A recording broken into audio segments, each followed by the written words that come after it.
நமக்கு தான் மற்றவங்க கதை கேட்கறனா ரொம்ப பிடிக்குமே. இப்போ ஒருத்தர் ரியல் ஸ்டோரி ஒன்று பார்ப்போமா?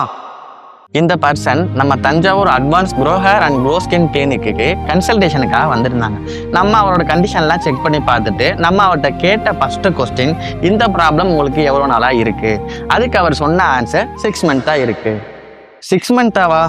அப்போவே என் கன்சல்டேஷன் எடுத்துக்கணும்னு சொல்லிட்டு நாங்கள் அவர்கிட்ட கேட்டோம். ஆனால் அவர் சொன்ன ஆன்சர் தான் ரொம்ப இம்பார்ட்டண்ட். ஆல்ரெடி நான் இங்கே வந்திருக்கேன். அப்போ எனக்கு வந்து ட்ரீட்மெண்ட் சஜஸ்ட் பண்ணாங்க.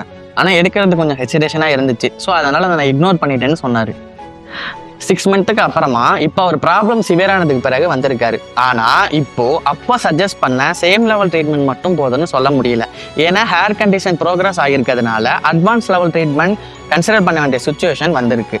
சேம் ட்ரீட்மெண்ட் வைஸும் இன்க்ரீஸ் ஆகலாம். ஹேர் ஃபாலை பார்த்துக்கலாம், அப்புறம் எடுத்துக்கலாம் அப்படின்னு இக்னோர் பண்ணிடாதீங்க. ட்ரீட்மெண்ட் ஸ்டார்ட் பண்ணலாமா வேணாமான்னு டிசைட் பண்ணுறதுக்கு முன்னாடி உங்கள் ஹேர் கண்டிஷன் என்ன ஸ்டேஜில் இருக்குன்னு தெரிஞ்சுக்க நம்ம Thanjavur advance grow hair and glow skin கிளினிக்கு வந்து விசிட் பண்ணுங்கள்.